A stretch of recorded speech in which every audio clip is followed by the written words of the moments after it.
Perkenalkan, nama saya Astriana Putri. Saya dari Prodi Pendidikan Fisika. Di video kali ini saya akan menjelaskan bahwa apa yang dimaksud dengan ekonomi. Sebelum kita masuk pada bagian apa yang dimaksud dengan ekonomi, ada baiknya kita mengetahui manfaat ilmu ekonomi.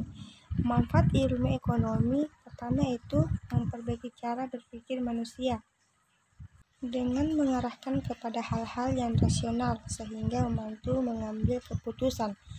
Kedua, membantu memahami masyarakat dengan cara berinteraksi dengan masyarakat lain dengan interaksi menghasilkan pertukaran. Ketiga, membantu memahami masalah-masalah internasional atau global. Keempat, membantu dalam membentuk masyarakat yang bijak dan demokratis dengan saling menghargai. Adapun pembagian ilmu ekonomi, pertama itu deskriptif, teori ekonomi, terapan, ekonomi mikro, dan ekonomi makro. Kita masuk pada bagian pertama, yaitu ekonomi terapan. Ekonomi terapan adalah menggunakan kerangka dasar dari analisis yang diberikan oleh teori ilmu ekonomi untuk kemudian diaplikasikan ke dalam ekonomi pembangunan, bisnis, dan sebagainya. Kedua, pembahasan rencana khusus penerapan ilmu teori ekonomi di rumah tangga produksi atau produsen. Yang kedua yaitu ekonomi teori atau economic style. Ilmu ekonomi yang menjelaskan secara sederhana tentang cara suatu sistem ekonomi bekerja dan ciri-ciri yang penting dari sistem ekonomi tersebut.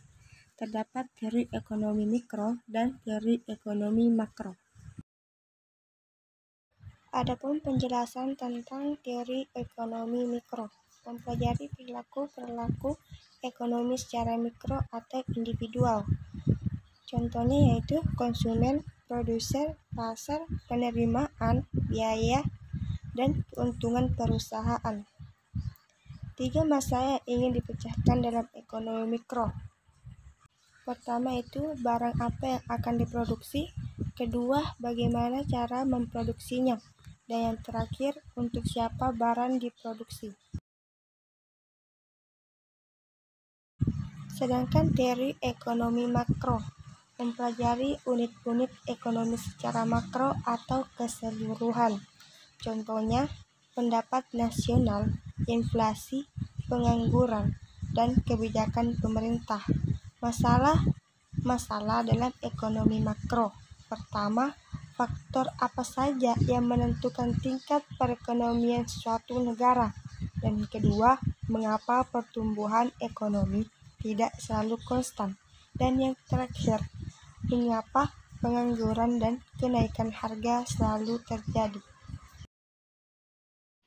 Adapun ilmu ekonomi deskriptif menggambarkan keterangan-keterangan faktual tentang suatu keadilan ekonomi dalam bentuk angka-angka, grafik, kurva, atau penyajian lainnya. Contoh ilmu ekonomi deskriptif yaitu tentang pendapatan nasional, jumlah pengangguran, dan neraca pembayaran. Ada 4 dari 10 prinsip ekonomi menurut Gregory Markov 2011. Pertama, manusia selalu menghadapi trade-off, artinya untuk mendapatkan sesuatu yang kita inginkan, kita harus merelakan apa yang sebenarnya juga berharga bagi kita. Misalnya, jika kita menginginkan es krim, kita harus merelakan uang kita kepada Pak Es Krim. Yang kedua, biaya. Biaya adalah segala sesuatu yang kamu korbankan untuk memperoleh sesuatu. Bila kita memperoleh sepatu baru, biayanya tidak hanya harga sepatu tersebut, akan tetapi semua biaya yang kita keluarkan untuk bisa mendapatkan sepatu baru tersebut. Misal uang, bensin, uang parkir, dan lain-lain. Adapun prinsip ilmu ekonomi. Pertama, tindakan yang dilakukan dalam kegiatan ekonomi dengan berpegang pada asas berusaha. untuk mengambil hasil yang sebesar-besarnya dengan pengorbanan yang sekecil-kecilnya. Yang kedua, ada dua hal yang perlu diperhatikan dalam prinsip ekonomi, yaitu dengan mengorbankan yang sedikit untuk mencapai hasil tertentu. Kedua, dengan pengorbanan tertentu untuk mencapai hasil yang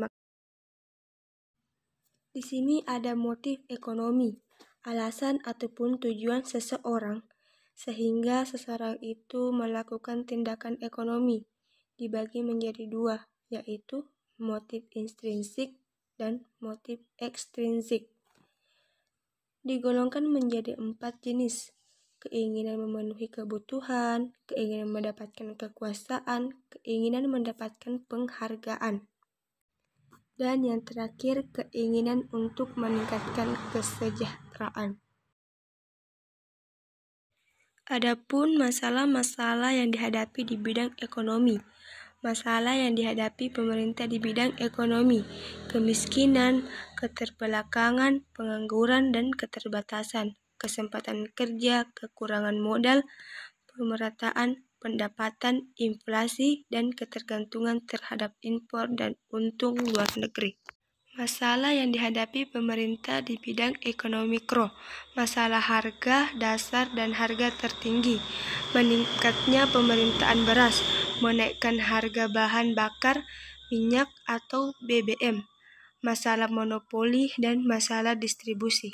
Adapun masalah yang dihadapi pemerintah di bidang ekonomi makro: masalah kemiskinan dan pemerataan, krisis nilai tukar, masalah utang luar negeri, masalah perbankan dan kredit macet, masalah inflasi, pertumbuhan ekonomi, dan pengangguran.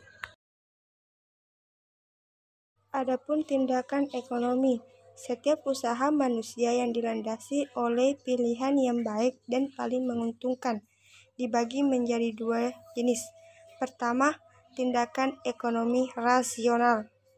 Kedua, tindakan ekonomi irasional. Ada 3 faktor yang menyebabkan munculnya ilmu ekonomi. Pertama, kebutuhan manusia relatif tidak terbatas. Kedua, sumber daya tersedia secara terbatas. Dan yang ketiga, masing-masing sumber daya mempunyai beberapa alternatif atau penggunaan. Adapun tujuan prinsip ekonomi: pertama, memperoleh keuntungan semaksimal mungkin. Kedua, memaksimalkan alat, kemampuan, dan modal atau pengorbanan tertentu yang dimiliki. Yang ketiga, memperkecil risiko kerugian. Dan yang keempat, menghindari pemborosan dan bertindak ekonomis.